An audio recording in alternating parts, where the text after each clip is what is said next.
(1890년대) 우리 조선의 상황은 굉장히 어려운 상황이었어요. 국제 정세는 아주 급박하게 돌아가는데 고종과 민씨 일파가 정권을 장악하고 나서 외세에 의존하면서 겨우겨우 생존하고 있는 그런 상황이었습니다. 국가 재정은 갈수록 궁핍해졌고, 그래서 뭐 해외에서 차관을 들여와야 됐고, 이런저런 신문명을 이렇게 끌어오기 위해서 또 많은 돈을 쓰고 있었어요.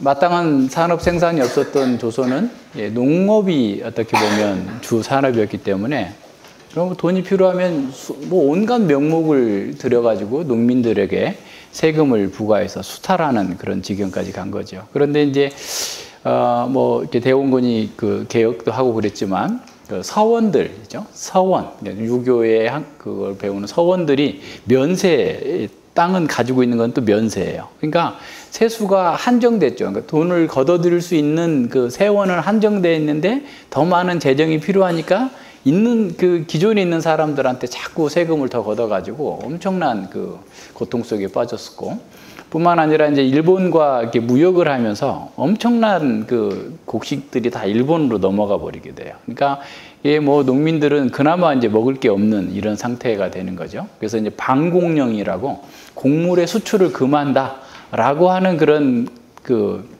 영까지 내렸음에도 불구하고 날로 안 좋아지죠.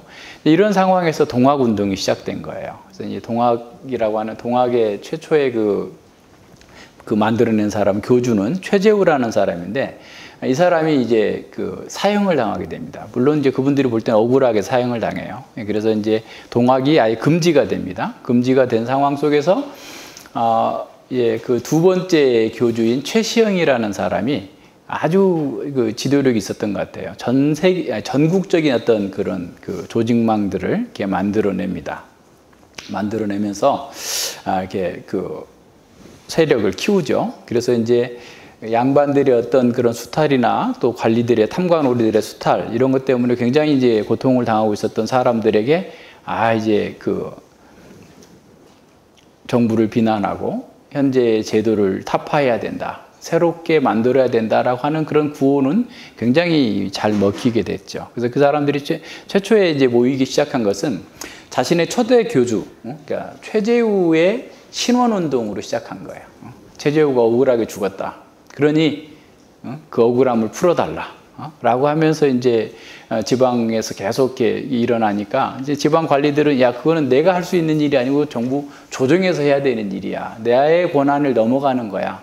라고 하면서 이제 이렇게 나갔어요.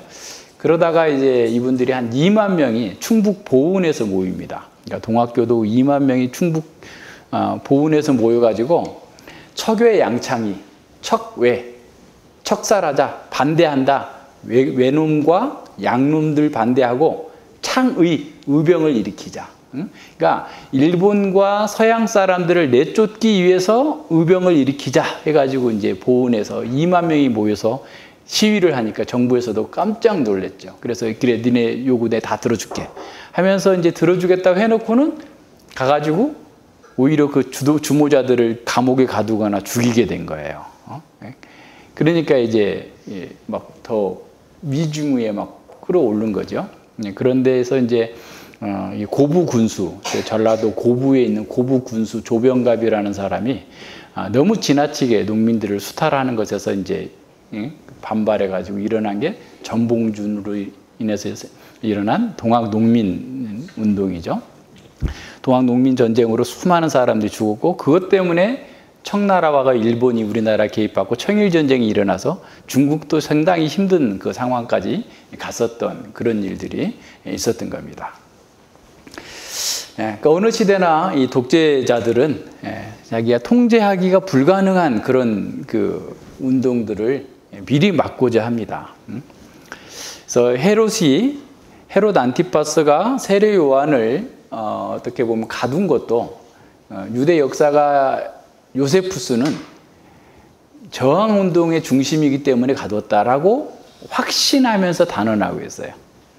그러니까 세례 요한을 가둔 이유가 자신의 정권에 어떻게 보면 굉장히 그 위협이 될 수 있는 요소들이기 때문에 가두었다라고 얘기를 합니다. 그래 놓고도 혹시 요한을 죽였을 경우에 신원운동이 일어나고 폭동이 일어날까 두려워해가지고 가두어 놓기만 하고 죽이지는 못했었는데 헤로디아의 간계로 말미암아서 세례 요한을 술김에 죽이게 되는 엄청난 어떻게 보면 그 나름의 실수를 하게 된 거예요. 헤롯은 이런 그 자신의 그 갈릴리 지역에 있는 또 베레아 지역에 있는 귀족들, 군대 장관들 이런 사람들 다 불러놓고 잔치하면서 자기 체면이 깎일 수도 있고 또 그 주웅을 깰 수가 없어서 결국은 세례 요한을 죽이게 됐는데 이로 인해서 이스라엘 땅에도 갈릴리 땅에도 우리나라의 동학운동이 일어날 것과 같은 그런 미중유의 지금 끌어오르는 그 상황을 우리는 이해해야 됩니다. 그래야 이 본문이 보여요. 그러지 않고 뭐 그냥 어디 가셔가지고 건너가셔가지고 이렇게 그냥 떡 5개 하고 물고기 2마리 가지고 5,000명 먹이고 12바구니나 남았구만. 그건 하나님이니까 예수님이 하나님이니까 당연히 그럴 수 있겠지라고만 보면 이 본문을 너무 피상적으로 보는 거예요. 자, 세상은 지금 술렁이고 있어요. 독재자에 대한 분노, 참 지도자를 잃어버린 민중들의 슬픔이 화산의 용암처럼 막 끌어오르고 있는 그런 상황입니다. 당시 사람들에게 세례 요한이 살았던 때와 죽었던 때를 나눌 정도로 시대를 구분해야 된다라고 할 정도로 세례 요한의 비중은 막중했던 거예요. 그래서 억울하게 살해된 세례 요한의 신원운동을 통해서 독재자 헤롯을 끌어내고 피폐해진 유다를 재건할 뿐만 아니라 로마 제국으로부터 독립을 쟁취해야 된다라고 하는 열망이 이 상황에서 지금 끌어오르고 있는 상황입니다. 이제 모든 이목이 세례 요한이 증거하던 예수님께로 쏠리고 있어요. 여러분 2000년 전에 갈릴리 그 주변 지역 사람들이 세례 요한과 예수님을 봤던 그 시야로 지금 다시 돌아가서 봐야 돼요. 더구나 예수님은 요한의 친척이에요. 중동의 문화에서 명예와 수치를 중요하게 생각하는 이 중동의 문화에서 친척의 억울한 죽음은 그 집안이 어떻게든 원수를 갚아야 된다고 하는 극단적인 방법을 사용해서라도 대응해야 된다고 하는 엄청난 중압감을 주는 상황이에요. 고엘, 친척이 고엘이잖아요. 지금 그 고엘의 역할을 감당해야 된다라고 하는 요구가, 압력이 예수님께 모아지면서 도대체 예수님은 어떻게 행동할까? 수많은 사람들이 지금 예수님을 숨죽이면서 바라보고 있는 거예요. 세례 요한은 당시에 거의 모든 민중들에게 큰 인기를 얻고 있었고 그를 따르는 제자들이 수만이었습니다. 그가 무슨 말을 하든 무슨 행동을 하든 온 동리에 다 하루 안에 다 전파될 정도로 세례 요한의 비중은 컸어요. 이는 예수님께서 성전에서 사내들인 공회원들과 대결할 때도 그 내용들이 얼마나 아주 잘 나타나고 있어요. 예수님께서 성전 청결 사건을 하시고 다 들어푸시고 성전에서 가르치시니까 사내들인 공회원들이 당시에 성전을 기반으로 삼고 있던 이 사람들이 너 무슨 권세로 여기 와가지고 가르치고 네 마음대로 이렇게 하는 거야? 라고 예수님께 얘기했을 때 그래 그럼 내가 얘기해 줄 테니까 내가 묻는 질문에 너희들 먼저 답해봐.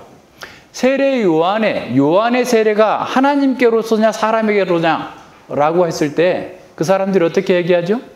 사람에게서라도 했다면 돌 맞아 죽을까 봐 두려워서 모른다라고 했어요. 세상에 자기 안방이에요. 거기는 성전은 그들이 홈그라운드인데 이 홈그라운드에서도 세례 요한은 사람부터 온 거야. 잘못된 사람이야 라는 말을 했다가는 성전 안에 있는 사람들한테 돌 맞아 죽을 정도로 세례 요한의 지위나 신망은 그렇게 두터웠던 거예요. 그 상황을 한번 생각해 보세요. 모든 사람들이 세례 요한을 참 선지자로 여기고 있었어요. 그가 죽은 후에도. 자, 갈릴리 사람들은 자신들의 지도자 참 선지자를 살해한 이 헤롯에 대해서 얼마나 울분을 터뜨렸겠어요. 자신들의 마음에 그 분노가 장작불처럼 타올랐을 거예요. 누구든지 거기다가 휘발유만 갖다 좀 부어주기를 기다렸을 거예요. 세례 요한을 죽인 자들이 로마 제국의 당국자들이었다면 혹시 몰라. 그런데 세례 요한을 죽인 사람이 이두메 사람이고 자기 어머니는 사마리아 여자인 말다케.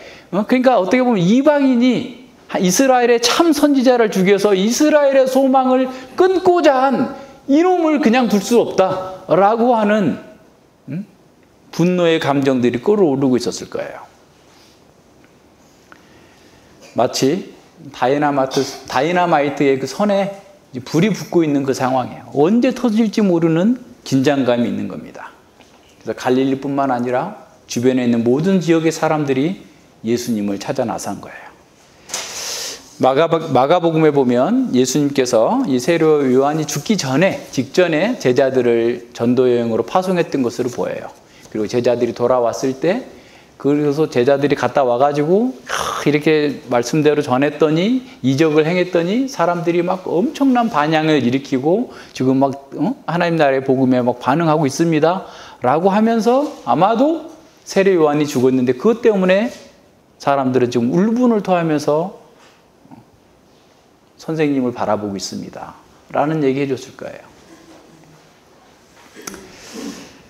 아마도 제자들은 자기 선생님의 원수를 갚는데 무슨 일이든지 자기가 해야 되겠다라고 하는 사명감도 있었을 거고 자기 지도자와 함께 죽기를 각오하면서 저항하겠다라고 하는 마음도 있었을 겁니다. 헤롯 안티파스의 폭정에 항의하고 분노하는 민중들의 모든 이목이 예수님께 집중되었어요. 예수님께서 어떻게 하실지, 어떤 행동을 하실지 모두가 다 긴장 가운데에서 숨이 막힐 지경으로 기다리고 있었을 거예요. 마치 임계점에 도달했는데 언제 폭발할까? 그걸 바라보고 있는 것과 같은 상황입니다. 폭풍 전야처럼 모든 사람들이 앞으로 벌어질 일에 대해서 긴장감과 두려움, 기대와 열망을 가지고 예수님을 바라보고 있었던 거예요. 예수님은 자신의 친척의 끔찍한 죽음 앞에서 어떻게 할 건지 사람들이 다 지켜볼 뿐만 아니라 헤롯도 예수님을 감시하러 벌써 이미 사람을 보냈을 거예요. 더구나 예수님께서 전하고 있는 이 하나님 나라의 복음에 사람들이 열광적으로 반응하고 있는 겁니다. 헤롯의 아버지 헤롯 대왕은 자기 아들 셋이나 죽였고 헤롯 안티파스는 이스라엘의 참 지도자를 죽였으니 지금 이스라엘 백성들에게 입장에서는 유대인들의 입장에서는 어떻게 그를 가만둘 수 있겠는가? 참 선지자를 자신의 주응을 위해서 죽여버린 이 악한 왕을 그냥 둘 수 있겠는가? 이러한 질문에 예수님은 이제 답을 내놔야 됩니다. 동학 농민운동처럼 혁명과 거사를 위한 분위기가 최고조로 달했던 이 상황입니다. 그동안 예수님은 헤롯을 피해갈 수 있었고 다른 경우로 이런저런 상황들을 피할 수 있었어요. 자, 이제 어떻게 하실까? 어떻게 해야만 될까? 이참에 민중들의, 백성들의 분노를 결집해서 갈릴리 지역의 지배 세력을 교체해버릴까? 더 나아가서 열심당들과 합세해가지고 로마 제국의 압제를 끊고 정치적 독립까지 이룰 것인가? 아니면 헤롯이 로마의 법을 어기고 선지자를 재판도 없이 죽였다라고 하는 죄목으로 수리아에 있는 총독에게 고발을 할까?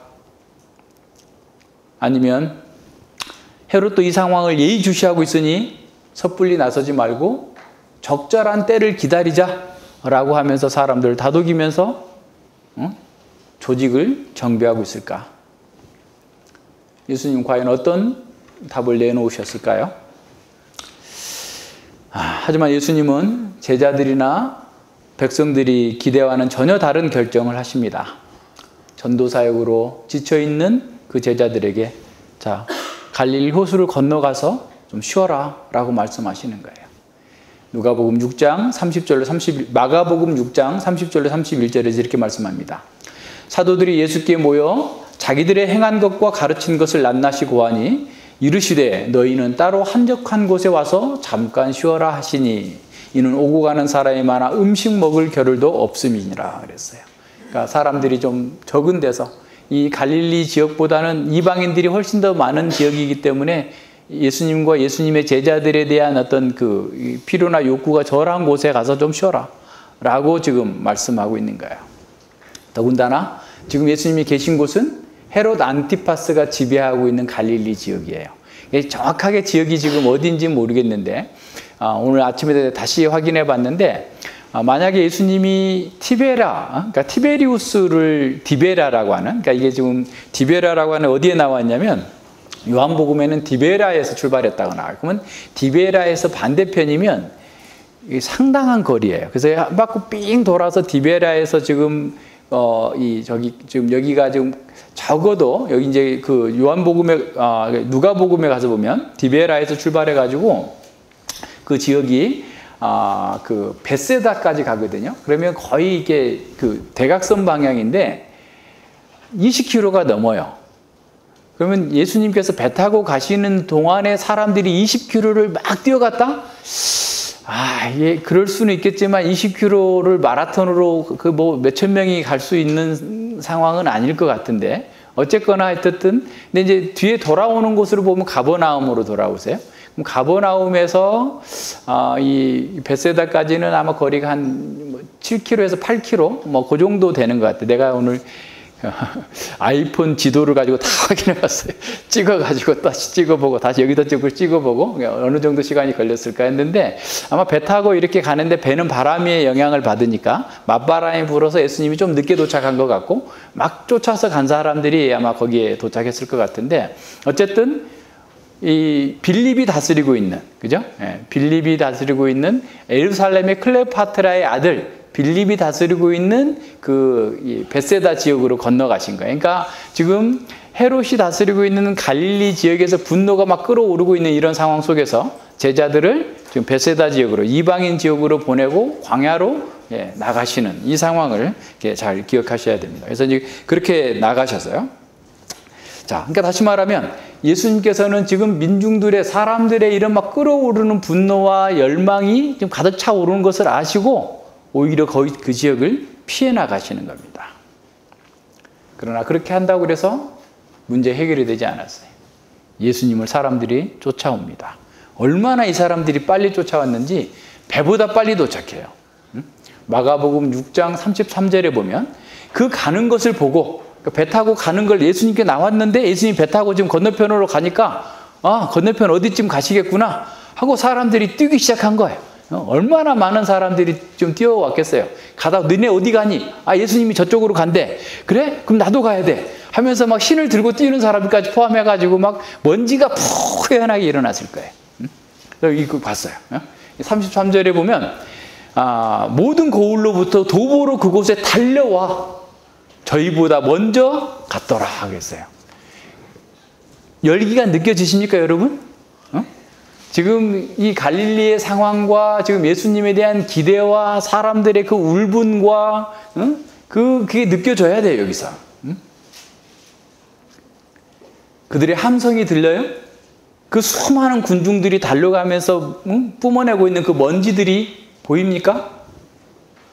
마치 그 먼지들은 그들의 분노와 그들의 열망을 말해주고 있는 것처럼 그들을 다 덮고 있었을 거예요. 1987년에 우리 민주화 운동할 때 박종철 군 고문치사 사건을 은폐한 것이 드러났어요. 초기에. 어떻게 죽었느냐? 탁자를 떡 쳤더니 억 하고 죽었다. 그게 당시에 정부 발표예요. 누가 믿어요? 물고문에서 죽여놓고 왜 어떻게 죽었냐고 그러니까 탁자를 쾅 쳤더니 억 하고 죽었다는 거예요. 사람들이 분노하는 거죠. 그러다가 또 그것에 대해서 막 따지면서 이한열 학생이 죽었어요. 그러니까 막 100만 명 이상 되는 사람들이 시내에 막 몰려와서 데모하고 시위하고 세상을 바꾸자. 도대체 이 독재 정부는 그냥 둘 수 없다라고 싸웠던 거예요. 그 열기를, 그와 같은 그 이상의 열기가 지금 이 사람들 속에 있었어요. 아마도 이런 대규모 군중들 속에 헤롯의 첩자들도 있었을 겁니다. 수많은 정보들을, 첩보들을 수집해서 헤롯에게 실시간으로 보고하고 있을 수도 있어요. 독재자들은 자신의 신변에 위협이 될 만한 것은 무엇이든지 제거하려고 합니다. 자기가 원하는 대로 생각하고 자기가 보여주는 것만 보라고 사람들이, 독재자들은 얘기하는 거죠. 진정한 지도자들은 사람들의 필요를 알고 그들을 긍휼히 여기면서 그들에게 뭔가를 해주고자 하지만 헤롯과 같은 악한 지도자들은 모든 사람들을 자기가 이용 가능한, 자기를 위한 대상으로 생각하는 거예요. 에스겔 34장에서 나오는 악한 목자들처럼 양을 잡아먹기 위해서 사육하는 거예요. 14절에 보면 건너편에 도착한 예수님은 그 이미 가득 몰려든, 시커멓게 몰려든 군중들을 보면서 놀라셨습니다. 큰 무리를 보시고 불쌍히 여기사 그 중에 있는 병인을 고쳐주시니라 그랬어요. 마가복음에서는 마가복음 6장 34절에 이렇게 기록합니다. 예수께서 나오사 큰 무리를 보시고 그 목자 없는 양 같음을 인하여 불쌍히 여기사 이에 여러 가지로 가르치시더라 그랬어요. 헤롯이 에스겔 34장의 악한 목자의 전형이라고 한다면 예수님은 지금 선한 목자의 전형으로 나타나고 있습니다.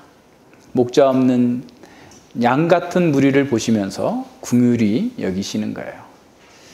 마태는 예수님의 사역을 병 고치는 것에 집중했다고 한다면 마가는 여러 가지로 가르치시는 것을 집중하고 있고, 누가는 이 사복음서에 이 기적만이 다 나와요. 누가는 가르치시는 것과 병 고치시는 것을 같이 얘기하고 있고, 요한은 병 고치는 얘기만 합니다. 다시 말하면 하나님 나라의 사역을 하시는데 대표적인 것 하나로 전체를 다 포괄해 주는 방식이에요. 제육법인 거죠. 예수님은 헤롯과 같은 악한 목자 밑에서 고통당하고 있는 그 백성들을 불쌍히 여기면서 그들의 병을 고쳐주시고 하나님 나라의 복음을 가르치시는 거예요. 예수님의 사역은 그들의 육신의 질병뿐만 아니라 그들의 영혼의 질병, 그들이 상처받고 마음에 가득 찬 울분과 부조리한 그 현실에 어떻게 대응해야 될지, 이런 속에서 어떻게 하나님 나라의 안식을 누릴 수 있는지에 대해서 가르쳤던 거예요. 선한 목자이신 예수님은 비폭력 무저항주의의 평화주의가 아니라 죄와 사망의 고통 속에서 현실의 부조리와 아픔을 해결할 수 있는 근본적인 치유의 길을 보여주시고 가르치시고 그들의 영혼을 소생시키시고 의의 길로 인도하시는 선한 목자의 모습을 그대로 드러내 보이고 있습니다. 예수님의 치유와 가르침을 통해서 백성들의 흥분된 마음은 서서히 가라앉았을 거예요. 하늘의 평화를 맛보는 그 사이에 어느덧 시간이 흘렀습니다. 말씀을 가르치시고 병든 사람들을 치유하시는 동안 눈꽃을 새 없이 하루 해가 저물어 갔습니다. 세상 어디에서도 들을 수 없는 황홀한 메시지를 듣고 있는 그 군중들 또한 시간 가는 줄 모르고 그 말씀에 집중했던 거예요.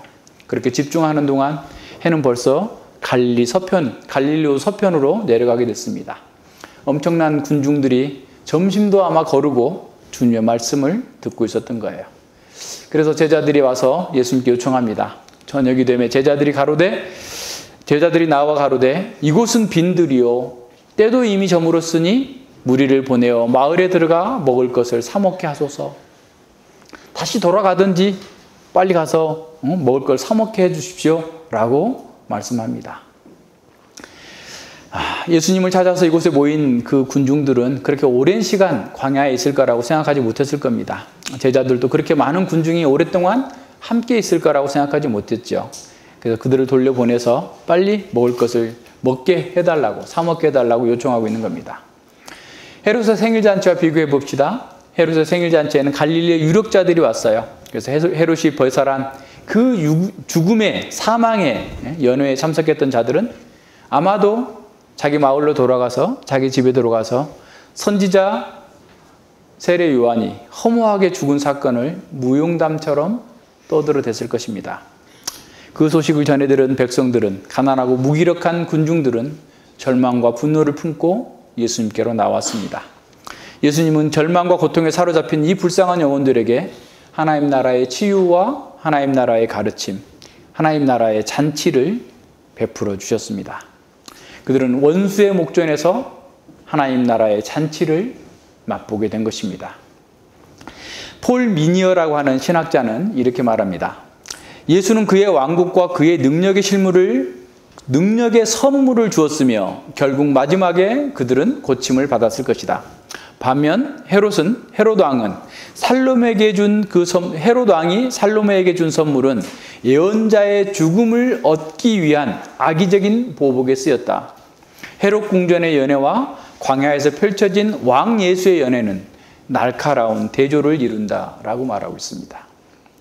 예수님은 잔인한 헤롯 왕과 경쟁하지 않았습니다. 오히려 목자 없는 양들이 방황하는 그 영혼들을 위해서 선한 목자가 되어주셔서 그들을 가르치시고 치유하시고 하나님 나라의 잔치로 인도하셔서 풍성하게 먹이시는 모습을 보여주고 계십니다. 선한 목자는 길을 잃은 양떼를 불러서 치유하시고 푸른 초장에 누이시고 배불리 먹이시는 이런 상황인 거죠. 예수님께서 스스로 말씀하신 것처럼 요한복음 10장 10절에서 도적이 오는 것을 도둑질하고 멸망시키려는 것뿐이요 내가 온 것은 양으로 생명을 얻게 하고 더 풍성하게 얻게 하려는 것이라 라고 말씀하신 그 말씀을 이루어 가시는 겁니다. 예수님은 제자들에게 말씀하십니다. 갈 것 없다. 너희들이 주어라. 아마 이 말씀을 들었던 제자들은 굉장히 어이없다는 듯이 반응합니다. 여기 우리에게 있는 것은 떡 5개와 물고기 2마리 뿐입니다. 선생님, 이것은 우리 12명하고 선생님하고 13명이 먹기에도 부족한 양입니다. 이걸 가지고 어떻게 사람들을 먹일 수 있겠어요? 라고 얘기하는 거예요. 이들을 먹이려면 적어도 여기 조금씩 배고픔만 면하게 하려도 200데나리온의 돈이 필요합니다. 풍족하게 먹으려면 2000데나리온 가지고도 부족할 거요? 라는 반응을 보인 거예요. 이 제자들의 말에서 우리는 출애굽한 광야의 이스라엘 백성들의 말이 떠오릅니다. 시편 78편 18절로 20절입니다. 저희가 저희 탐욕대로 식물을 구하여 심중에 하나님을 시험하였으며 그뿐 아니라 하나님을 대적하여 말하기를 하나님이 광야에서 능히 식탁을 준비하시랴 저가 반석을 쳐서 물을 내심에 시내가 넘쳤거니와 또 능히 떡을 주시며 그 백성을 위하여 고기를 예비하시랴 하였도다. 하나님께서 이 광야에서 우리에게 밥을 주시겠어? 우리에게 고기를 주시겠어? 라고 했던 이스라엘 백성들처럼 수많은 기적을 보면서도 하나님께서 고기를 주시지 못할까? 먹을 걸 주시지 못할까? 라고 고민했던 광야의 백성들처럼 예수님의 수많은 기적들, 지금도 기적적인 치유 사건을 보았음에도 불구하고 먹는 것은 예수님이 주실 수 없을 거야. 말이 되는 소리야? 라고 생각하는 거예요. 그러니까 초자연적인 것을 거부하는 사람들은 초자연이 없어서가 아니라 자신의 생각이 전제가 이미 자연주의적 생각에 빠져 있기 때문에 그런 거예요. 제자들도 병 고치시는 거 예수님 하실 수 있어. 이거 하실 수 있어. 그러나 어떻게 이 사람들 다 먹일 수 있어? 자연주의적인 생각을 갖고 얘기하는 거예요. 그 세계관을 판단한 겁니다. 그런데 예수님께서는 제자들에게 사람들을 푸른 잔디 위에 50명, 100명씩 앉도록 명령하시는 거예요. 그리고 하늘을 우러서 축사하시고 제자들에게 떼어주시고 제자들은 그것을 또다시 군중들에게 떼어주면서 풍성하게 먹이시는 겁니다.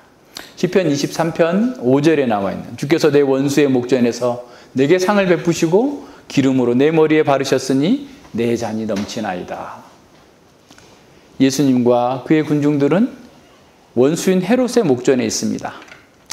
세례 요한을 무참히 살해한 그 헤롯은 이제 예수님도 잡아 죽이려 해요. 조금 있으면 나오죠. 이제 누가복음 13장 그 31절로 32절에 나오는데 헤롯이 당신을 죽이려고 찾아다니는 거 알고 계십니까? 라고 바리새인들이 물으니까 나도 알고 있다. 그러나 나는 오늘이나 내일 할 일 다 하고 헤롯에게 죽는 게 아니라 나는 예루살렘에 가서 죽을 거다 라고 말씀하시는 거예요.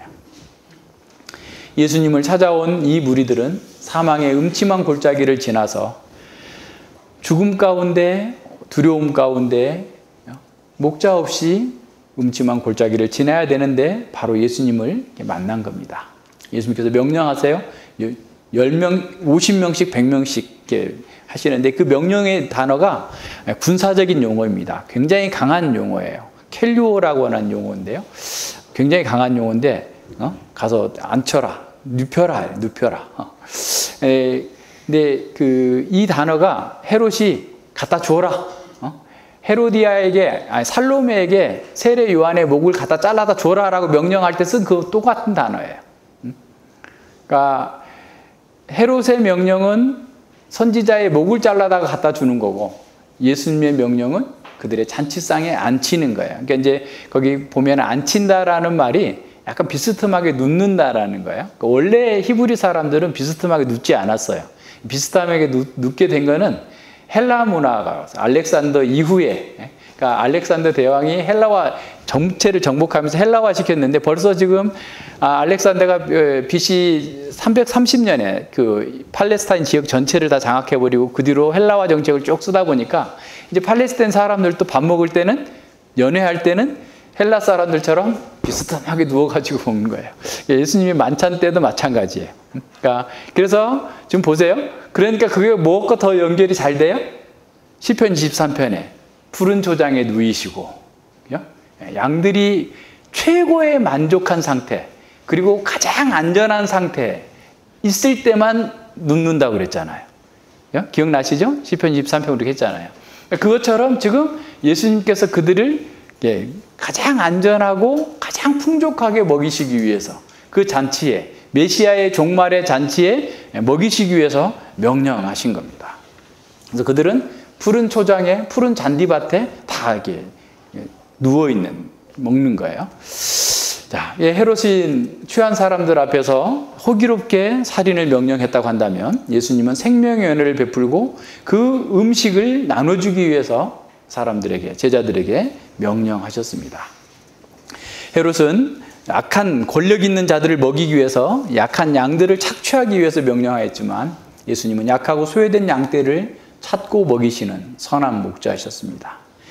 헤롯의 연회는 죽음의 연회, 사망의 연회였지만 예수님의 연회는 생명의 연회, 메시아의 종말의 연회였습니다. 예수님은 이 동일한 단어를 가지고 최후의 만찬에서 마태복음 26장 26절에서 나오죠. 그대로 동일한 반복을 해요. 축사하시고 떡을 떼어서 제자들에게 주신다는 단어가 동일하게 연결돼요. 그러니까 이 말은 결국 성례전적 의미에 있는 종말의 메시아적 잔치라는 사실을 의미해주고 있어요. 빵 5개와 물고기 2마리로 이렇게 많은 사람들이 배불리 먹고 12바구니에 차고 넘쳤어요. 그러니까 시편 23편에서 말하고 있는 것처럼 내게 부족함이 없으리로다 내 잔이 넘치나이다 라고 하는 고백이 군중들 속에서 나왔을 겁니다. 풍족히 먹고 남은 12바구니에 대해서도 잘 생각해 봐야 됩니다. 왜 12바구니일까? 15바구니면 안 될까요? 11바구니면 안 될까요? 그 바구니에 담긴 빵은 새 이스라엘 모든 구원받은 사람들이 풍성하게 먹을 만큼 남아있어요. 우리가 먹을 빵도 거기 있었어요. 12바구니의 의미가 바로 거기에 있어요. 어떤 신학자는, 놀란드라고 하는 신학자가 그렇게 얘기합니다. 주님의 만찬의 빵은 결코 없어지지 않을 것이다. 열방이 와서 먹을 것이다. 그래서 12바구니예요. 이 기적사건은 앞으로 완성될 하나님 나라에서 벌어질 메시아의 종말론적 잔치의 풍요로움을 내다보게 합니다. 그래서 요한복음 6장에서 이 기적사건을 성만찬과 연결해가지고 아주 자세하게 가르쳐주고 있어요. 오병이의 기적사건은 악한 목자의 타락한 잔치와 선한 목자의 종말의 풍요로운 잔치를 대조해 주시면서 선한 목자이신 예수님이 누구인지를 더 분명하게 우리에게 보여주고 있습니다. 이 기적사건은 구약에 기록된 두세 가지의 사건들을 같이 이렇게 연상할 수 있도록 만들어주는 거예요. 광야에서 만나를 먹었던 사건, 그리고 엘리사 선지자가 보리떡 20개로 100명을 먹었던 사건, 그리고 엘리사 선지자의 사르밧 과부의 그 사건들을 연상시켜주면서 보여주는데, 더 중요한 것은 신구약 중간기 때에 유대인들에게 어떤 이렇게 사상이 이렇게 퍼져 있었냐면, 메시아가 오시면 하늘에서 만나가 다시 올 거다라고 기대하고 있었어요. 그래서 메시아가 오셨다 그러면 만나가 주어져. 그래서 나중에 이제 예수님과 논쟁하면서 요한복음에서도 메시아가 온다면 만나가 준다고 그랬는데 그 만나 좀 내놔라 라고 얘기하잖아요. 바리새인 서기관들이. 그게 아주 충만한 그 식사를 이렇게 생각하고 있었던 거죠. 뿐만 아니라 그래서 요한계시록 2장에 보면 이기는 자들에게 하늘의 만나를 주리니 라고 하면서 이기는 자들에 대한 어떤 상으로서의 만나가 나옵니다. 요한계시록 2장 17절에. 그래서 예수님의 이런 이적은 그러한 그들의 기대를 성취하고 있는 결정적인 사건으로 받아들여진 것이죠. 그래서 이런 배경에서 이 기적 사건은 메시아적 잔치로서의 상징적 의미를 가지고 있습니다. 메시아 시대가 도래하여서 종말의 잔치가 이루어져서 지금 누구든지 예수님을 믿는 자들은 이러한 종말의 잔치에 풍족하게 참여하게 될 것을 보여주고 있어요. 이사야 55장 1절로 5절에서 너희 목마른 자들아 물로 나오라, 돈 없는 자도 오라, 너희는 와서 사 먹되 돈 없이 값없이 와서 포도주와 젖을 사라. 너희가 어찌하여 양식 아닌 것을 위하여 은을 달아주며 배부르지 못할 것을 위하여 수고하느냐. 나를 청종하라. 그리하면 좋은 것을 먹을 것이며 너희 마음에 기름진 것으로 즐거움을 얻으리라. 너희는 귀를 기울이고 내게 나와 들으라. 그리하면 너희 영혼이 살리라. 이 예언이 지금 예수님 안에서 성취되고 있음을 보여주고 있는 겁니다. 자, 그래서 풍족히 먹었는데 22절에 보면 예수님은 그들을 또 열심히 보내시는 거예요. 예수님은 즉시 제자들을 재촉하셔서, 재촉하다라는 말이 헬라어로 아난카조라는 말인데 강요하다, 억지로 시키다 할 정도예요. 자기가 무리를 보내는 동안에 배 타고 건너편으로 가라라고 이렇게 말씀하십니다. 자, 예수님은 왜 이 제자들과 무리들을 급하게 이렇게 보내셔야만 했을까요? 요한복음 6장 14, 15절에 보면 그 내용, 의미가 나옵니다. 그 사람들이 예수님의 행하신 이 표적을 보고 말하되 이는 참으로 세상에 오실 그 선지자라 하더라. 그러므로 예수께서 저희가 와서 자기를 억지로 잡아 임금 삼으려는 줄 아시고 다시 혼자 산으로 가시니라 라고 그랬어요. 자, 이 상황은 헤롯이 세례 요한을 죽인 상황과 연결하면 더 분명해지죠? 그 의미가 더 분명해지잖아요. 악한 목자 헤롯은 백성들을 신뢰하는 참 선지자를 죽였어요. 이렇게 불의한 왕을 응징해야 된다라고 하는 백성들의 요구가 지금 끊임없이 막 분출되고 있는 이런 상황 속에서 예수님은 세례 요한의 친척이었고 세례 요한이 증거한 바로 그 메시아였어요. 그렇다면 이 상황에서 예수님께서 어떻게 결정을 할까요? 갈릴리 호수 주변에 많은 사람들을 더 많이 끌어다가 운동을 해야 될까요? 예수님께서는 그런 상황에서 이 하나님 나라를 가르치시는 거예요. 떡 5개로 5천 명을 먹이시는 그 기적을 통해서 예수님께서 세례 요한이 증거한 바로 그 참 메시아 그리스도가 맞다라는 사실을 이렇게 보여주고 있습니다. 그렇기 때문에 군중들은 더욱더 예수님이 메시아로서 이제 새로운 나라, 하나님 나라를 세울 것이라고 하는 확실한 표적을 보았다. 이제 더 이상 뭘 망설이겠느냐. 중간기 시대에 더군다나 메시아가 오면 하늘의 만나를 주신다고 그랬는데 지금 떡 5개로 5천 명이 먹고 여자와 아이들을 포함하면 10,000명이 넘는 사람들이 먹었던 이 상황들을 생각해 보면 이 이상 우리가 다른 메시아, 다른 사람을 기다릴 이유가 어디 있느냐. 지금 하나님 나라를 세웁시다. 당신이 우리의 왕이 되어 주시옵소서라고 얘기한 겁니다. 헤롯의 악행으로 백성들의 분노는 하늘을 찌를 것 같고 예수님을 옹립해서 새로운 나라를 건설하면 모든 것이 다 끝날 거라는 기대가 있는 거예요. 사회의 모든 부조리, 경제 문제, 수탈당하고 있는 이 팔레스타인의 척박한 이런 상황들 한꺼번에 해결할 수 있을 거다. 흥분의 도가니가 되었을 거예요. 충분히 먹었기 때문에 이제 배까지 불러요. 으쌰으쌰 소리도 더 큰 소리를 지를 수 있어요. 예수님께서 명령만 하면 뭐든지 할 수 있을 거라고 하는 사기가 춘천한 이런 상황에서 예수님은 계속 돌려보내시는 거예요. 제자들부터 떼내시고 사람들을 계속 떼내버리십니다. 왜냐하면 군중들이 하나님 나라의 표적을 잘못 해석했기 때문에 그래요. 그들은 자신이 원하는 메시아, 자신이 기다리던 그 하나님 나라가 눈앞에 와 있는 확실한 표적이라고 생각한 거예요. 자기가 원하는 전제와 일치하는 나라, 세상의 부와 세상의 영광을 보장하는 하나님 나라의 왕이 오셨다라고 생각을 한 거예요. 그러나 예수님은 세상의 영광과 세상의 부가 아니라 죄와 사탄의 지배에서 있는 그 길 잃어버린 양들을 구원하시기 위해서, 그래서 그들을 통해서 하나님 나라를 이루시겠다고 이 땅에 오신 거예요. 그래서 죄에서 회개하는 사람, 심령이 가난하고 애통하는 사람, 온유한 사람이 하나님 나라를 차지할 것이다라고 가르치신 거예요.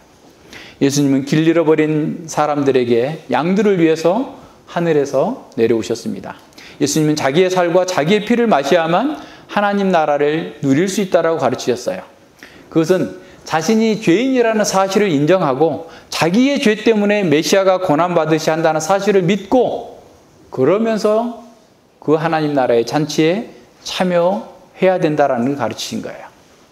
자, 이런 예수님의 가르침은 군중들의 바람을 역행하는 거였어요. 풍선에서 바람이 빠지는 것처럼 쏙 다 빠져버립니다. 사람들이 얘기합니다. 제자 중 여럿이 말하되 이 말씀은 어렵도다. 누가 들을 수 있느냐? 내 살과 내 피를 먹지 않는 자는 하나님 나라에 상관없다 라고 이런 말씀들을 계속 전하시니까 누가 이걸 들을 수 있겠느냐? 한 사람 두 사람 떠나기 시작합니다. 다 떠나요. 그리고 12명만 남아요. 제자들만 남습니다. 만약 예수님께서 사람들이 원하는 것을 주겠다고 했다면 그들이 떠날 이유가 없죠. 오히려 목숨 걸고 그 나라를 위해서, 자기 나라를 위해서 희생하겠다고 예수님으로 왕으로 삼고 예수님께 죽도록 충성했을 겁니다. 하지만 예수님은 자기를 부인해야만 나를 따라올 수 있다. 자기 십자가를 져야 된다라고 하니까 떠난 거예요. 요한복음 6장 27절에서 예수님은 썩을 양식을 위하여 일하지 말고 영생하도록 있는 양식을 위하여 하라. 이 양식은 인자가 너희에게 주리니 인자는 아버지 하나님의 인치신 자니라 그랬어요. 썩을 양식, 이 땅에서 부요와 영광을 위해서 하나님 나라를 추구하지 말고 정말 너희들이 영생하는, 죽음에서 사망에서 구원받는 그 나라를 바라보면서 일하라. 그것을 위해서 내가 이 땅에 왔다라고 말씀하시는 겁니다. 예수님은 너희가 정말 잘 살기를 원하느냐? 행복하기를 원하느냐? 세상의 소유, 세상의 권력, 세상이 아무리 유토피아가 된다 할지라도 너희들은 행복해질 수 없다. 너희가 진정으로 행복해지려면 심령이 가난하고 애통하고 온유한 자가 되어서 의에 목마르고 줄인 자가 되라. 그래야만 너희들이 진정으로 원하는 것을 얻을 수 있다. 요한복음 6장 63절에서 살리는 것은 영이니 육은 무익하니라. 너희들이 살리는 것은 영이야. 너희가 행복해질 수 있는 것은 이 하나님의 말씀을 영적으로 받고 영적으로 실행할 때 그 속에서 행복해질 수 있는 것이지, 육은 무익하다. 내가 너희에게 이른 말이 영이며 생명이니라. 주의 말씀을 따라 사는 것, 그 속에서 너희가 진정한 행복이 있고 기쁨이 있다라는 거예요. 말씀을 통해서 자신이 죄인이라는 사실을 깨달아야만 우리의 죄를 위하여서 십자가에 못 박히시고 자기 살과 피를 흘리신 그 예수님이 믿어지는 것이고, 그 예수님으로 말미암아서 영혼의 굶주림을 해결하고 풍성하게 먹이시는 그 메시아적 잔치에 참여할 수 있는 겁니다. 예수님을 따르겠다고 하면서도 썩을 양식과 육신의 정욕을 구하는 사람들은 다 예수님께서 돌려보내셨어요. 예수님을 왕 삼겠다고 흥분했던 그 사람들이 실망하면서 돌아서서 다 떠났어요. 이런 일은 예루살렘 입성 때 또 한 번 반복돼요. 예루살렘에 입성하실 때 나귀를 타고 입성하는데 많은 사람들이 자기 겉옷을 버려서 깔아놓고 종려나무 가지를 들고 호산나 구원하소서 다윗의 자손이여 라고 막 소리치던 사람들이 3일 만에 죽여라 죽여라 죽여라 죽여라 소리를 지르는 거예요. 왜? 자신들이 기대했던 그 왕이 아니니까, 자신들이 전제하고 있는, 자신들이 바라는 그런 왕이 아니기 때문에 예수님을 죽이라고 하는 겁니다. 그렇다면 아무도 예수님을 따를 수 있는 사람이 없겠죠. 하지만 예수님께서는 그것에 대한 답도 알려주십니다. 요한복음 6장 45절에서 선지자의 글에 저희가 다 하나님의 가르침을 받으리라 기록되었은즉 아버지께 듣고 배운 사람마다 내게로 오느니라. 다 떠날지라도 내가 바라는 메시아가 아니네, 내가 바라는 나라가 아니네, 내가 바라는 것이 없네 하면서 떠나지만, 선지자가 이미 예언한 것처럼 하나님의 가르침을 받는 사람들은, 아버지께 듣고 배운 사람들은 예수님께 나와서 그 메시아의 종말론적 잔치에 참여하게 될 거라는 겁니다. 우리도 사람들을 하나님의 말씀으로 최선을 다해서 돕지만 결국 하나님의 가르침을 받아들이지 않는 사람, 어떻게 하겠어요? 끝까지 배우겠다는 자세로 있다면 우리는 얼마든지 기다려주고 또 가르쳐줄 수 있어요. 하지만 자기 방식대로, 세상의 방식대로 교회를 이끌어 가야 된다, 하나님 나라가 이렇게 돼야 된다 라고 고집을 부리는 사람들은 어떻게 하겠어요? 떠나보내는 용기가 필요해요. 안타깝지만, 우리가 불어보내는 건 아니지만 그럴 수밖에 없어요. 하나님께 듣고 배운 사람만이 참으로 주님과 주님의 몸된 교회의 가르침을 따를 것입니다. 요한계시록 2장 두아디라 교회에 예수님께서 말씀하시죠. 자칭 선지자라 하는 여자 이세벨을 내가 용납함이니 내가 그 종들을 가르쳐 꿰어 행음하게 하고 우상의 제물을 먹게 하는도다. 이런 사람들이 세속주의를 가져오는 거예요. 우상의 제물을 먹게 하는 거예요. 자, 우리는 이방인들과 결혼하지 않으니까 우리는 괜찮다라고 생각할지 모르지만, 우리는 그 이방인과 결혼하지 말라는 것의 가장 중요한 핵심이 뭐예요? 이방인의 세계관을 따르지 말라는 거예요. 이방인과 동일한 세계관을 가지고 살면은 이미 이방인과 같은, 결혼한 것보다 더한 거예요. 하나님 나라를 이 땅의 것으로 대체하려고자 하는 사람들은 예수님을 따르는 것이 아닙니다. 결국 자기 욕망에 섬기는 것이고, 그래서 하나님을 떠나게 되는 거예요. 떠난다고 하는 것도 그냥 교회를 완전히 나가지는 않아요. 그냥 자기 욕망을 추구해주는, 사욕을 쫓는 스승을 따라가는 거죠. 어느 시대나 늘 있어 왔잖아요. 하나님 나라는 잔치입니다. 악한 목자 헤롯은 잔치에서 권세자들을 먹이면서 살인을 저질렀습니다. 헤롯의 잔치는 살인으로 끝맺는 사망의 잔치였습니다. 이 세상의 잔치는 결국 그들을 사망으로 이끌어 갑니다. 헤롯의 사망의 연회는 이스라엘의 양떼를 흩어지게 했습니다. 이렇게 흩어진 양들은 분노와 절망을 안고 메시아적 혁명을 기대하면서 예수님께로 나왔습니다. 선한 목자 예수님은 그들을 불쌍히 여기시면서 병든 자를 고치시고 여러 가지로 하나님 나라의 진리를 가르치셨어요. 그리고 날이 저물자 예수님은 푸른 잔디 위에 사람들을 누이시고 잔치상을 차려주셨습니다. 이 장면에서 우리는 길을 잃은 양을 찾아서 소생시키시고 돌이키시고 의의 길로 인도하시며 원수의 목전에서 상을 베푸시는 시편 23편의 선한 목자와 겹쳐지는 예수 그리스도를 발견합니다. 선한 목자 예수님은 자기 양떼를 찾으시고 생명의 만찬을 제공하셨습니다. 헤롯의 잔치상과는 달리 이 생명의 만찬에는 가난하고 소외된 사람들이 주로 참석했습니다. 그 만찬은 도래한 천국의 식사, 곧 종말론적인 생명의 축제였습니다. 이 만찬은 자기 친척인 세례 요한의 죽음에 대한, 그래서 민중들이 울부짖고 고통하고 갈망하고 있는 그런 물음에 대한 예수님의 공적인 답변이었습니다. 이 잔치는 헤롯과 로마에 저항하여서 새로운 나라를 세우자고 하는 사람들의 요구와 갈망에 대한 신학적인 답변이었습니다.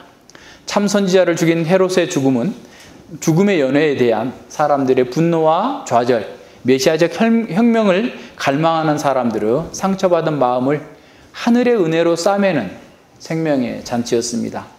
예수님은 자신이 현실의 고통과 아픔을 치료하는 하늘에서 온 참된 양식과 음료, 치료제임을 계시해 주신 것입니다. 하지만 언제나 그렇듯이 이러한 예수님의 가르침과 기적은 또 다른 왜곡을 불러왔습니다.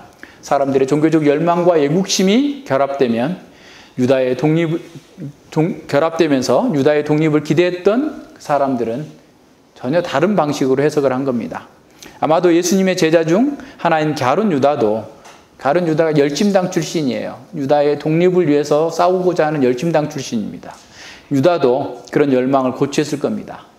일제강점기 때 한국교회가 신앙심과 애국심을 하나로 연결했던 것처럼 당시 사람들에게는 로마로부터 독립이 없는 신앙, 민족을 위하지 않는 신앙은 생각할 수조차 없었습니다. 백성들에게 하나님 나라가 문 앞에 왔다는 희망을 주던 참 선지자 세례 요한이 부당하게 살해당했습니다. 이런 상황에서 그들의 갈망은 증폭되었고 그래서 모두가 다 예수님을 찾아왔습니다. 그런 사람들에게 예수님은 하나님 나라의 가르침과 기적을 보여주셨죠. 하늘의 만나를 먹는 그 메시아적 잔치를 경험한 사람들은 이제 예수님을 왕으로 추대하고 민족의 독립을 이룰 수 있는 절호의 기회가 왔다라고 생각했을 것입니다.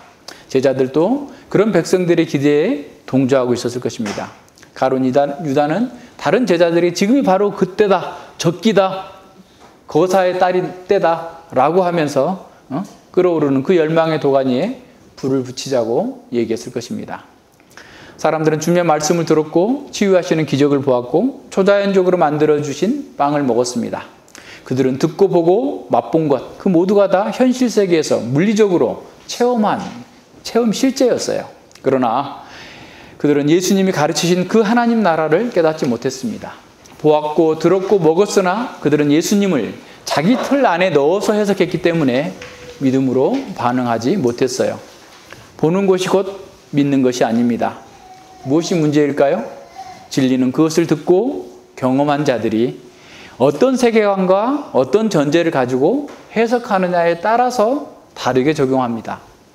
세상과 자기중심적인 세계관을 깨뜨리지 않는다면 진리이신 예수님을 직접 보고 그분의 설교를 들었고 그분이 만들어주신 빵을 먹었다 할지라도 그들은 믿지 못했습니다.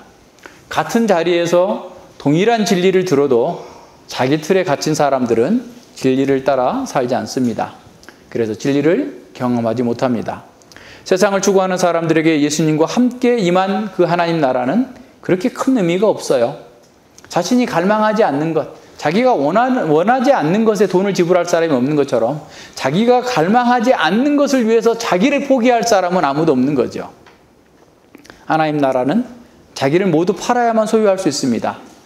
세상의 떡, 세상의 영광과 부요를 찾는 사람들에게 하늘의 떡, 하늘의 영광과 하나님 나라의 부요하심을 주겠다는 예수님의 말씀은 사자에게 맛있는 꼴을 갖다 주는, 풀을 갖다 주는 것만큼 공허한 일입니다. 세상의 떡을 찾는 사람들은 하늘에서 온 떡, 하늘에서 온 떡만이 진정한 부요와 진정한 생명을 주는 유일한 길이라는 사실을 이해하지 못합니다. 그들은 예수님의 분명한 말씀과 하늘의 잔치에 참여했지만 자기 틀 안에서 해석하고 적용함으로써 그 하나님 나라를 소유할 수 없었습니다. 이 사건을 믿지 못하는 어떤 사람들은 이 본문에서 오병이의 사건은 실제로 그렇게 막 5천 명이 막 이렇게 먹을 수 있는 빵을 예수님이 만들어낸 게 아니고 어떤 어린아이가 이제 요한복음에 보면 어떤 어린아이가 가지고 도시락 가지고 나왔으니까 그 도시락을 가지고 딱 풀렀더니 다른 사람들이 도전을 받아가지고 다 꺼내놨다. 그래가지고 다 먹었다. 이와 같은 방식으로 해석을 하는 사람들이 있어요. 그래서 이 어린아이의 헌신을 보면서 이기심을 극복하고 서로가 자기가 가진 것을 나누어서 공동체 전체가 사랑의 기적을 체험하게 됐다라고 해석하는 사람들은 본문의 의도를 완전히 빗나간 겁니다. 이 사건은 경제적인 어려움을 겪고 있는 사람들을 위해서 자기 주머니를 열어야 된다라는 사실을 가르치고 있는 그런 본문이 전혀 아니에요. 오히려 정반대입니다. 하나님 나라의 기적은 사람들이 만들어내는 것이 아니라 예수님께서 행하신 것이고 사람들은 그 기적에 참여해서 혜택을 누릴 뿐이라는 거예요. 많은 사람들이 구약성경과 연결해서 신약을 읽지 않아요. 그래서 어떤 분은 그런 얘기합니다. 구약과 신약의 중간기라는 말 하면 안 된다. 그냥 말라기에서 신약 전서라는 말 딱 빼고 그냥 하나로 봐야 돼. 하나를 붙여놔라. 왜냐하면 신약에 있는 모든 사건은 구약에 다 연결되어 있기 때문에 연결돼서 봐야 되는데 그 400년이라는 시간이 툭 떨어져 있어가지고 마치 떨어져 있는 시간. 그래서 이제 우리가 중세시대 하니까 중세시대는 암흑시대, 라고 생각하니까, 이게 완전히 중간기 시대를 굉장히 어떻게 보면 비관적으로 보고, 나쁜 시대로 본다라는 거예요. 그렇지 않다라는. 이 언약이 시행되기까지의 기다리는 시간이에요. 그래서 모든 신약 성경을 읽을 때 구약과 연관해서 봐야 됩니다. 그래서 예수님께서 많은 무리를 먹이셨다는 그 본문을 읽을 때마다 우리는 단지 예수님의 신적인 능력, 하나님으로서의 그런 능력을 나타내기 위해서 기적을 행했다고만 하면 안 된다라는 거예요. 그럼 아주 부실한 이해라는 거예요. 어떤 사람들은 예수님의 기적이 마술사처럼 어떤 마술을 행하는 것처럼 생각하는 거예요. 그래서 자기도 사도행전 8장의 마술사 시몬처럼 그런 능력을 행하려고 하죠. 그러나 우리가 구약 성경과 연결해서 이 복음서를 읽는다면 예수님께서 자신을 따르는 많은 무리를 먹이신 것은 예수님 자신이 약속된 메시아라는 왕이라는 사실을 확증하는 사건임을 알 수 있어요. 그래서 백성을 먹이는 것은 왕의 행위이지 마술사 행위가 아닙니다. 예수님이 백성들을 잔디에 앉히는 것, 5,000명의 남자를 먹이셨을 때 그는 푸른 초장으로 자기 양떼를 인도하는 왕으로서 약속된 메시아, 곧 다윗과 같은 왕이시다는 사실을 보여주시는 겁니다. 이는 당시 사람들이 예수님의 그 기적을 보고서 왕으로 삼고자 했던 것에서 잘 드러나는 거죠. 동일한 방식으로 예수님께서 세리와 죄인들과 함께 식사 교제하신 것도 그렇게 이해를 해야 돼요. 예수님은 사회적으로 소외당한 자들과 함께 먹고 마심으로써 왕으로서 모든 사람들을 메시아의 잔치로 초청하고 있는 자비로운 왕이시라는 사실을 보여줍니다. 예수님은 잔치와 하나님 나라를 명확하게 연결하셨습니다. 예수님은 그의 식탁 위에 앉으시고 자기 식탁에서, 예수님의 식탁에서 아브라함과 이삭과 야곱과 더불어서 많은 사람들이 함께 연회를 베푸실 것을, 참여하는 것을 하나님 나라의 복으로서 요약해서 말씀해 주셨어요. 구약에서 여호와의 산에 모든 열방들이 모여들고 여호와의 산으로 순례하러 올 거다라고 하는 것이 바로 예수님 자신 안에서 성취될 것을 말씀해 주셨어요. 누가복음 13장 29절에서 사람들이 동서남북으로 와서 하나님 나라의 잔치에 참석하리니 그랬어요. 모든 민족들이 메시아 시대에 하나님 나라의 잔치에 참여하게 될 거다라는 거예요. 하나님 나라가 도래하면 땅의 열방들이 그 잔치에 참여하기 위해서 성소에 모여들 것이라고 하는 성경의 예언이 예수님 안에서 성취되었음을 선언하고 계시는 거예요. 그래서 하나님 나라를 상속받는 것은 하나님 나라의 즐거운 잔치로 들어가는 것과 같다라는 거예요. 그래서 늘 잔치에 참여하라라고 말씀하시죠. 자, 예수님은 왕의 아들을 위한 혼인 잔치로 하나님 나라를 묘사하셨고, 또 다음과 같은 말씀으로 하나님 나라를 그의 제자들에게 또 우리에게 선물로 주신다고 선언하셨어요. 여기 보면 누가복음 22장 28절로 30절이죠. 너희는 나의 모든 시험 중에 항상 나와 함께 한 자들인즉 내 아버지께서 나라를 내게 맡기신 것 같이 나도 너희에게 맡겨 너희로 내 나라에 있어 내 상에서 먹고 마시며 또는 보좌에 앉아 이스라엘 12지파를 다스리게 하려 하노라 그랬어요. 하나님 나라는 우리는 이미 받았어요. 우리가 받은 그 하나님 나라는 예수님과 함께 왕자에 앉아서 다스릴 뿐만 아니라 예수님과 함께 예수님의 상에 앉아서 먹는 특권을 가진 거예요. 우리는 무비보셋처럼 어떻게 보면 다윗의 원수 사울의 아들과 같은 절름발이고 어리석고 무지한 자들임에도 불구하고 다윗의 상에 참여했던 것처럼 우리와 같이 어리석고 무지한 자들이 하나님의 상에, 예수님의 상에 참여해서 예수님과 함께 다스리는 그 복을 누리고 있다라는 거예요. 사도들과 더불어 우리는 왕의 식탁에서 잔치를 즐기면서 이스라엘의 12지파를 심판하기 위해서 앉을 겁니다. 우리는 에덴 동산의 두 나무, 생명나무와 선악을 알게 하는 나무, 심판의 나무, 진리의 나무의 열매를 먹을 수 있도록 허락되어 있어요. 이건 피터 레이하르트라는 사람이 써놨는데 이건 너무 분명한 얘기입니다. 이는 예수님의 지상 사역을 통해서 확증되었고 종말의 혼인잔치는 예수님이 제정하신 그 성찬 속에서 제도화되었음을 통해서 우리는 더 확신할 수 있습니다. 우리는 성찬을 통해서 신랑이 다시 돌아오실 때 즐기게 될 그 마지막 혼인잔치, 그걸 기대하면서 성찬에 우리는 기쁨과 교제를, 그 기쁨을 미리 맛보는 거예요.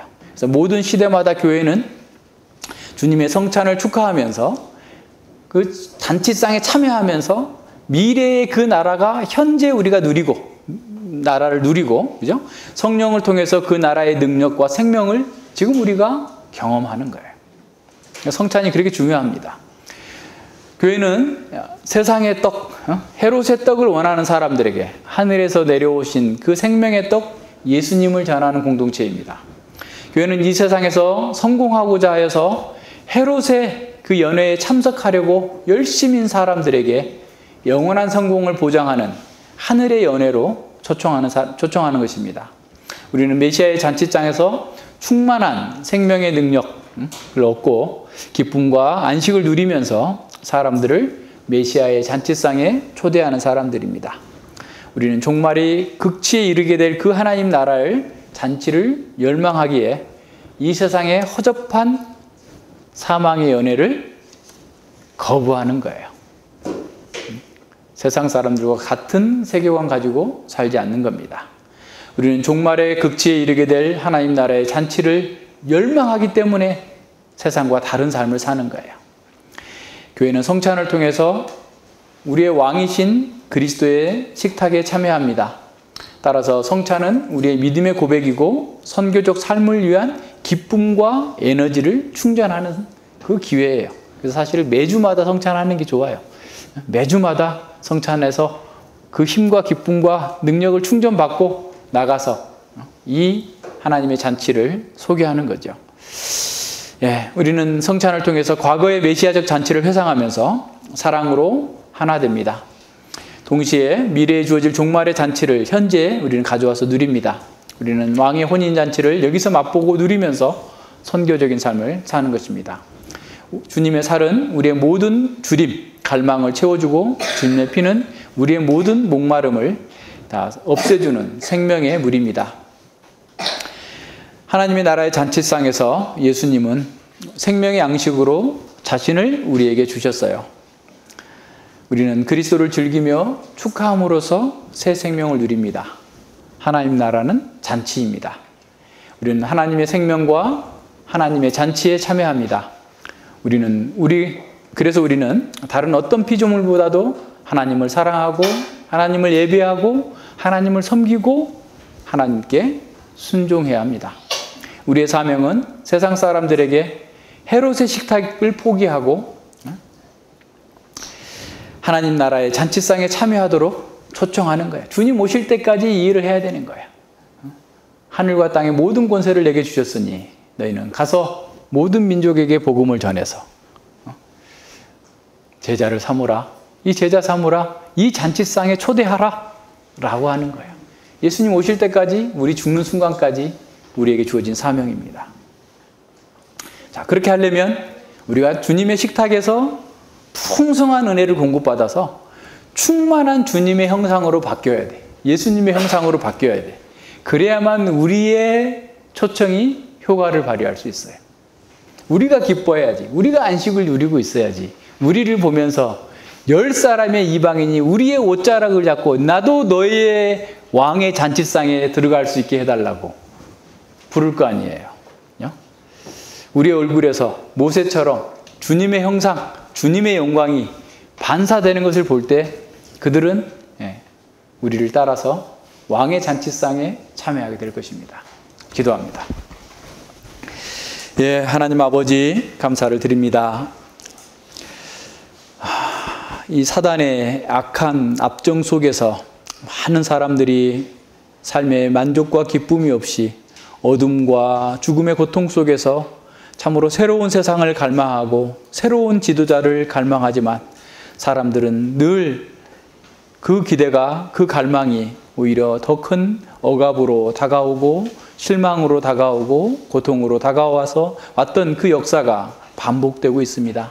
오직 그런 역사 가운데에서 하나님의 아들께서 이 땅에 오셔서 자기 몸과 자기 피를 우리의 그 허무함과 우리의 영혼의 갈망을 채워주기 위해서 주셨고 왕의 잔치로 우리를 부르셔서 참으로 우리에게 그 선한 목자가 되어주셔서 우리가 모든 갈망 속에서 기쁨과 안식을 누리고 하나님의 그 영광을 보면서 즐거워하며 하나님의 식탁에서 참여하면서 참으로 기쁨을 누릴 수 있도록 은혜 주셨으니 감사를 드립니다. 우리가 어디에서 무엇을 하든지 주님께서 먹여주시는 그 생명의 양식을 먹은 자답게 항상 바르고 건강하고 질서 있게 하나님의 뜻을 이루어 나가며 하나님 나라의 사명을 잘 감당할 수 있도록 인도하여 주시옵소서. 지금도 과거의 우리처럼 계속해서 세상의 것으로 그 배고픔과 그 갈망을 채우지 못하여서 허접한 것들을 찾는 사람들에게 왕의 식탁에 부르고 초청하는 그 사명을 잘 감당하여서 주님께서 우리에게 베풀어 주신 그 은혜를 충분히 또 잘 나타내고 선전하고 하나님의 뜻 가운데에서 주님을 찬양할 수 있도록 인도하여 주시옵소서. 감사드리며 예수님 이름으로 기도드립니다. 아멘.